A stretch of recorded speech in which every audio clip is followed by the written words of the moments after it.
दोस्तों, नीति वचन 18 का 21 पद में लिखा है कि जीव के वश में मृत्यु और जीवन दोनों होता है, और जो उसे काम में लाना जानता है वो उसका फल भोगेगा।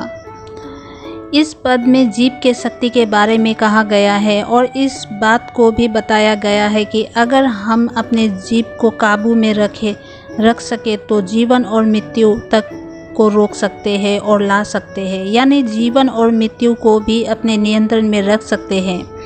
दोस्तों, मैं यहाँ पर प्रार्थना के बारे में नहीं बोल रही हूँ, क्योंकि प्रार्थना के विषय में हर विश्वासी जानते हैं कि हमें रोज़ प्रार्थना करना चाहिए और किस तरह करना चाहिए। दोस्तों, बाइबल में सबसे पहला भविष्यवाणी ये है कि परमेश्वर ने शैतान से कहा कि तेरे शरीर को कुचलने वाला एक आएगा, और बाद में यीशु मसीह आते हैं और यीशु मसीह शैतान का सिर क्रूस के ऊपर कुचल देते हैं। पर दोस्तों, जो शारीरिक आंखों से देखेगा उसे क्रूस पर केवल एक दुबला पतला आदमी टंगा हुआ दिखेगा और वो कुछ नहीं कर पा रहा होगा खुद के लिए।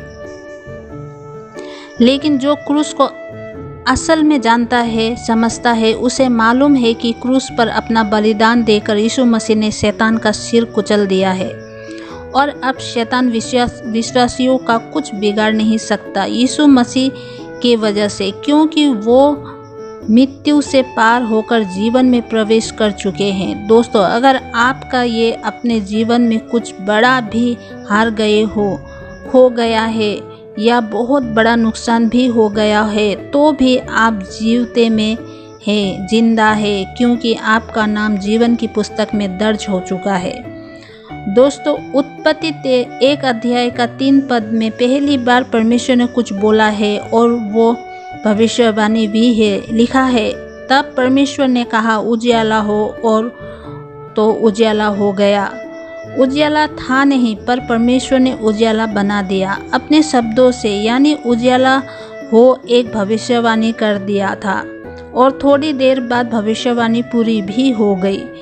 और मतलब ये भी है कि दोस्तों, जब तक परमेश्वर ने नहीं कहा था और उजाला नहीं हुआ था, तब तक सिर्फ अंधेरा ही अंधेरा था इस धरती में, और परमेश्वर के बोलने से उजाला हो गया। दोस्तों, रोमियो 4 अध्याय का 17 पद में पौलुस अब्राहम के बारे में बहुत खास बात बता रहा है। लिखा है, जैसे लिखा है कि मैंने तुझे बहुत सी जातियों का पिता ठहराया है, उस परमेश्वर के सामने जिस पर उसने विश्वास किया, और जो मरे हुओं को जिलाता है और जो बातें है ही नहीं उनका नाम ऐसे लेता है कि मानो वे है। इस पद का मतलब है कि उसने, यानी अब्राहम ने यकीन विश्वास किया और परमेश्वर के बारे में कहा है कि उसने उस पर विश्वास किया जो मरे हुओं को जिलाता है। लेकिन जिलाता है कौन? जिलाता है परमेश्वर जिलाता है, और जो बातें है ही नहीं उसका नाम ऐसे लेता है जैसे मानो कि वो है, यानी परमेश्वर ऐसे उन चीज़ों को बुलाता है जैसे वो उस समय वहीं पर उपस्थित हो। दरअसल दोस्तों, असल में वो चीज़ें होती ही नहीं, पर जैसे ही परमेश्वर बोलते हैं वो थोड़ी देर बाद वैसे ही हो जाता है जैसे परमेश्वर बोलते हैं। दोस्तों, ठीक ऐसे ही ताकत शक्ति परमेश्वर ने यीशु मसीह के लोगों को भी दिया है। मतलब जैसे परमेश्वर के बोलते ही चीज़ें होती थी, वैसे ही यीशु मसीह के लोगों को भी बोलते ही चीज़ें होंगे। यीशु मसीह के लोग भी जब जैसे बोलेंगे वो चीज़ें होती जाएंगी, और हम विश्वासी लोग मसीह यीशु के लोग हैं।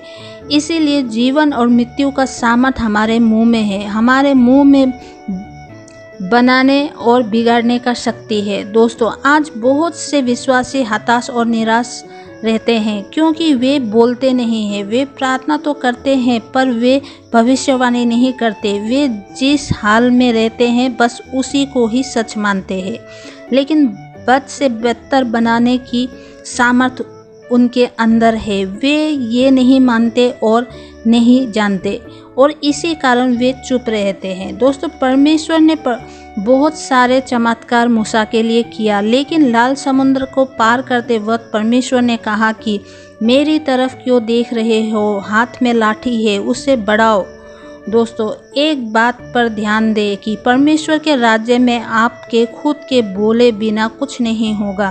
प्रार्थना भी बोलना ही है, लेकिन कुछ चीज़ें आपको अपने लिए खुद बोलकर क्रिएट करना होगा, बनाना होगा। ये चमत्कार आश्चर्यक्रम आपको आपके मुंह में दिया है, तो अपनी प्रार्थनाओं में अपने लिए डिक्लेयर कीजिए, घोषित कीजिए और इसे करना सीखिए। चुप मत बैठिए। आप बोलने के लिए बुलाए गए हो परमेश्वर के राज्य में। परमेश्वर ने आपको बोलने के लिए चुनकर बुलाया है। परमेश्वर के राज्य को समझने की कोशिश कीजिए। आपके अपने लिए बोले बिना कुछ नहीं होगा। बिना बोलना सीखे, घोषणा करना सीखिए और अपने प्रार्थनाओं में बोल कर अपनी मांगों को घोषणा कीजिए कि वो चीज़ आपके लिए हो चुका है और परमेश्वर ने वो चीज़ें आपके लिए कर दिया है। आज मेरे पास नौकरी नहीं है, घर नहीं है, अच्छा जीवन नहीं है, संतान नहीं है, खुशी नहीं है, पर ये सभी चीज़ें मेरे पास होगी, क्योंकि परमेश्वर भी जो बातें है नहीं, वो चीज़ों को भी ऐसे बुलाता है कि वो है। जो अपनी जीप को मौके पर चलाना जानेगा वो उसका फल भोगेगा, ऐसा पवित्र बाइबल में लिखा है। इसीलिए आप भी घोषणा करना सीखिए और अपने जीप को चलाना सीखिए।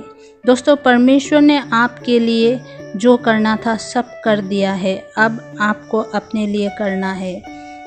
तो दोस्तों, आज का मेरा वीडियो इतना ही था। Please like, share and subscribe कीजिएगा। मेरे अगले वीडियो आने तक आप सब बने रहिएगा। तब तक के लिए सबको जय मसीह की।